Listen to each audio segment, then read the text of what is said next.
Okay, so next we're going to look at actually firing this gun.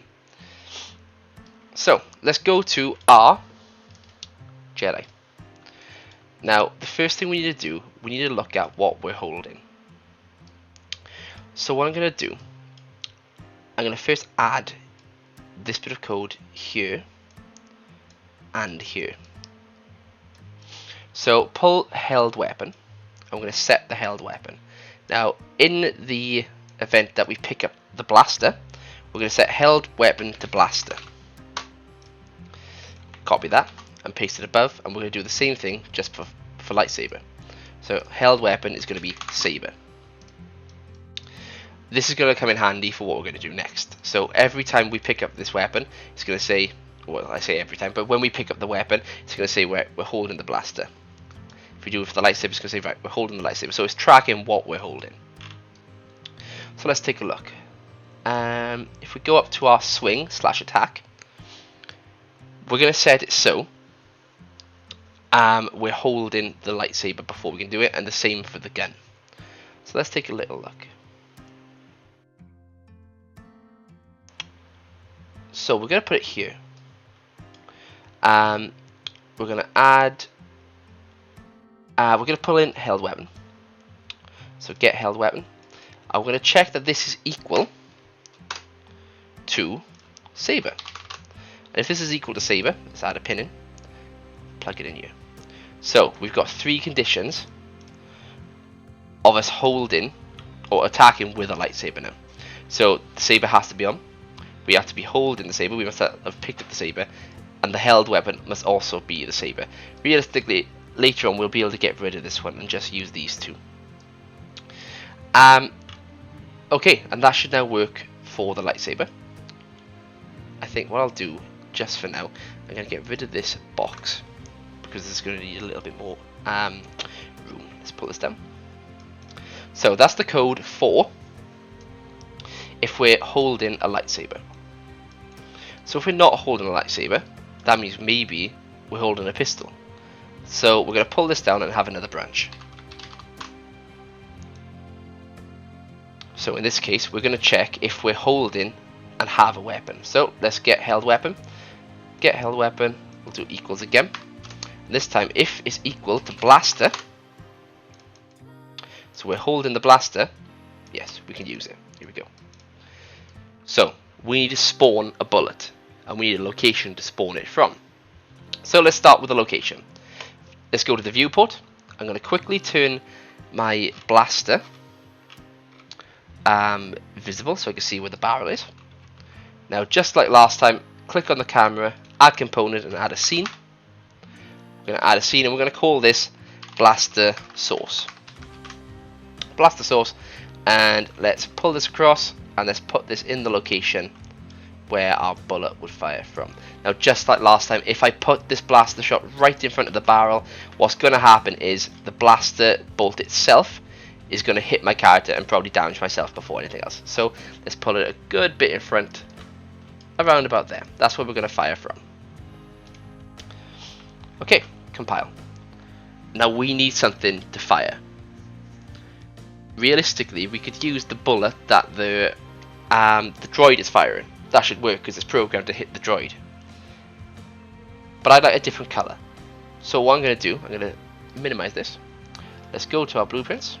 And just like I done with the pickup, I'm going to get the blaster shot, copy using Control-C, and paste using Control-V.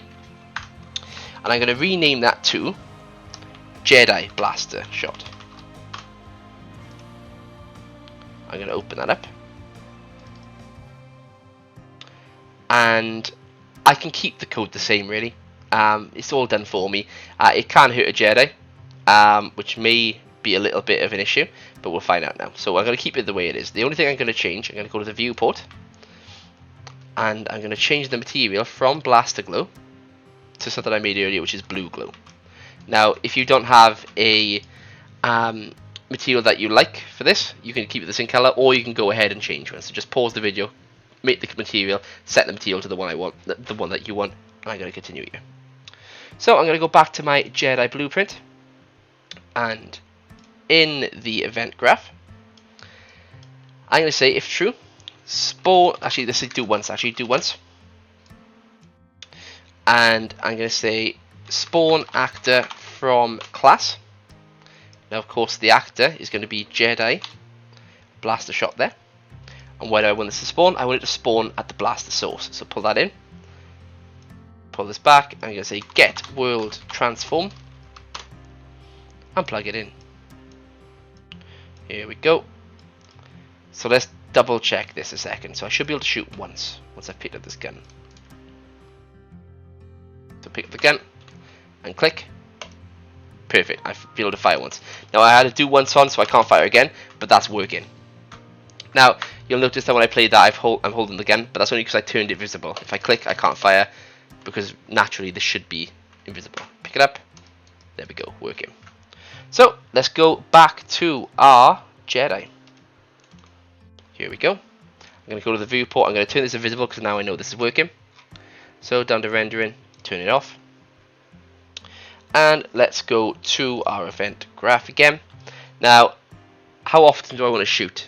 Let's say once every 0.2 seconds. So delay, 0.2, and then we can pull that into the reset pin there. Put that there, and let's pull it back. Let's give it a go, let's see. So, play. I haven't got anything, can't do anything. Press E. So there we go, I can fire these bullets quite quickly. Now, from my point of view, I think these are moving very, very slowly. If I'm running, I'm almost running the same speed as these. So let's turn these bullets up, let's make them faster. So content, my blueprints, the Jedi blaster shot, projectile movement.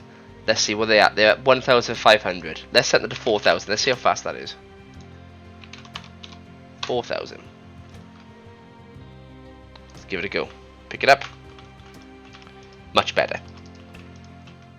That could even be seen as a little bit slow too, but I think it should be okay. So let's go find our robot. Our droid's over there. Here he comes. Take a shot at him. I've missed twice. Bring him over. Perfect. So my blaster's able to destroy that droid because it's taken from the old code, which was able to destroy a droid. Now, if you didn't attempt the bonus section, you may not have that code. So simply, all you need to do is to go into your blaster shot, and instead of casting to the Jedi, you need to cast to the enemy droid blueprint. So if you didn't follow the bonus series, then you'll need to add that in, because that's the part that you're probably missing. Okay, now that we're able to fire the gun, in the next video we're going to move on to switching weapons and be able to have both weapons at the same time active and be able to switch between them.